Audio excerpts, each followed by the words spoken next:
মাঝে মাঝে বাচ্চাদের সাথে বড়দেরও খেলাধুলার প্রয়োজন আছে, তো বড়রাও মিলে কিন্তু আমরা খেলাধুলা করেছি, নাচ গান সবই ছিল, অনেক কিছুরই আয়োজন ছিল। তো 12 বছরের মধ্যে আমি এরকম আয়োজন দেখিনি এলাকার মধ্যে, তো এবারই প্রথম।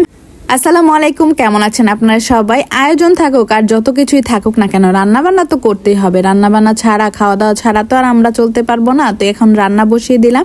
তো রান্নার মধ্যে আজকে মুরগি আর আলুটা একসাথেই দিয়ে দিয়েছি, মানে মশলার মধ্যে। আমি ভাবলাম যে মুরগিটা যেহেতু তাড়াতাড়ি সিদ্ধ হয়ে যায়, আলুটাও দিয়ে দিই। মানে এক এক সময় এক একভাবে রান্না করি, এটা আমি সবসময় বলি। মানে আমার হচ্ছে সময়, তারপরে মুড, সব কিছুর উপরে রান্নাটা ডিপেন্ড করে। তো এখন হচ্ছে ভালোভাবে আলুটা আর মুরগিটা কষিয়ে নিব। এই তো প্রায় হয়ে গিয়েছে কষানোটা। তো এখন হচ্ছে আমি পানি দিয়ে দিব। তো নেড়ে চেড়ে তারপরে পানি দিয়ে দিলাম। তো আমি যে এলাকায় থাকি, সেই এলাকায় আমি 12 বছর ধরে থাকি এলাকায়, এত বছরে আমি কোনো অনুষ্ঠান দেখিনি। তো এবারই প্রথম। তো বাচ্চারা বড়রা সবাই খুব এক্সাইটেড, মানে এলাকার মধ্যে একটা পারিবারিক বন্ধনের মতন সবাই নামবে, তারপরে হচ্ছে খেলাধুলা হবে সব কিছু মিলিয়ে। তো আজকে দুপুর 3টা থেকে প্রোগ্রাম শুরু হবে, মেলা, তারপরে হচ্ছে খাওয়া দাওয়া থাকছে, মানে 2 দিন ব্যাপী অনুষ্ঠানটা থাকছে আর কি।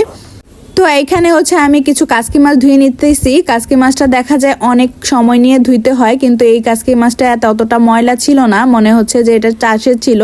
আর চাষেরই মনে হচ্ছে, কারণ নদীর বা পুকুরের মাছগুলো একটু ছোট থাকে আর ময়লাটা একটু বেশি থাকে।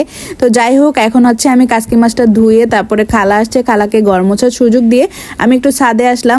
মানে নিচের কি অবস্থা, ইয়াং ছেলেরাই হচ্ছে সব আয়োজন করছে, মুরব্বীরা উদ্যোগ নিয়েছে, তো সব মিলে হচ্ছে নিচে একটা উৎসব মুখর পরিবেশ। তো এখন হচ্ছে আমি আবার এসে নিচে মাছটা বসিয়ে দিলাম। তো কাসকি মাছ আমি হাতেই মাখিয়ে রান্নাটা করে নিই। তো হাতে মাখিয়ে রান্না করলে আমার কাছে মনে হয় যে কোনো ছোট মাছ খেতে বেশি ভালো লাগে। আর ছোট মাছ কষাইলে দেখা যায় যে একদম ভেঙে যাওয়ার সম্ভাবনা থাকে, এই জন্য হচ্ছে আমি এভাবেই রান্নাটা করে ফেলি।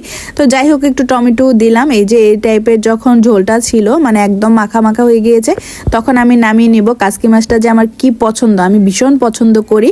একটু বোম্বাই মরিচ সাথে নিয়ে খেতে কি যে স্বাদ লাগে।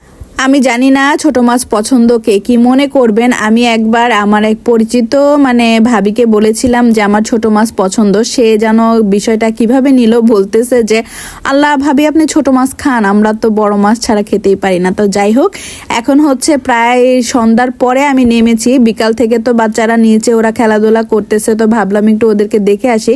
এর মধ্যে ওদের বাবাও ছিল, তোর বাবা আমাকে ফোন দিয়ে বাইরে চলে গিয়েছে যে তুমি একটু নিচে নেমে দেখো।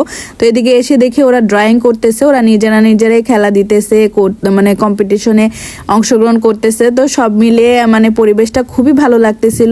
আসলে দেখা যায় যে শহরের বাড়িতে আমরা পাশাপাশি থেকে অনেকের খোঁজখবর রাখি না, যোগাযোগ থাকে না, অন্য বিল্ডিং তো দূরের কথা। তো এই উদ্যোগটা নেওয়াতে দেখা গিয়েছে যে আশেপাশে সবাই নেমে এসেছে, সবার সাথে একটা পরিচয়, মানে সবার সাথে এলাকা এত বছর থাকি তারপরেও কিন্তু দেখা হয় না। দেখা যায় কিছু মানুষ আসে নতুন, আবার কেউ চলে যায়। তো কিছু মানুষের সাথে এত বছর থেকে মাশাআল্লাহ খুব ভালো সম্পর্কই হয়েছে। তো ওদের সাথেও দেখা যায় তেমন একটা দেখা হয় না। তো নিচে নামলাম, সবাই সাজুগুজু করে বের হয়েছে। এই যে আমাদের মহিলাদের বালিশ খেলা শুরু হয়েছে। তো এই পর্যন্ত আমি ছিলাম, তারপরে হচ্ছে আমি এখন ভিডিও করে নিচ্ছি, কারণ আমাকে তো আর ভিডিও করার কেউ নাই, আমার তো আর ভিডিও ম্যান নেই। তো এখন হচ্ছে এই তো ভাবিরা খুবই এক্সাইটেড, শেষের দিকে খেলা একদম বুক মনে হয়ে ওদের ধুরপুর করতেছিল। তো এই তো পরে শেষে একজন তো জয়ী হবে, এটাই স্বাভাবিক সব খেলার মধ্যে। সবাই খুব সাবধানে খেলতেছিল, আমরাও খুব এনজয় করতেছিলাম, দেখতেছিলাম যে আমাদের প্রিয় ভাবিটাই হচ্ছে জয়ী হোক। তো এখানে হচ্ছে খেলাধুলা শেষ করে একজন তো বিজয়ী হলো। আর একদম শেষের দিকে এই যমজ 2 বোন নাচছে আজ কি রাত, ওই যে হিন্দি একটা গান আছে না, এটার মিউজিকটা তো একদম নাচার মতন মিউজিক। তো এটা দিয়ে ওরা গান গাইতেছিল, আর আশেপাশে সবাই দেখেন খুবই এনজয় করতেছিল, যেহেতু ওরা খুব ছোট। আর এই সময়টা তো দারুণ লাগছে, মানে সবাই খুবই মানে আনন্দিত হয়েছে, ওদেরকে উৎসাহিত করেছে আর কি, সবাই খুব এনজয় করেছে। তো আজকে এই পর্যন্ত, আগামী ভিডিওতে থাকছে পরের দিন আমরা কি করেছি। তো সবাই ভালো থাকবেন, আল্লাহ হাফেজ।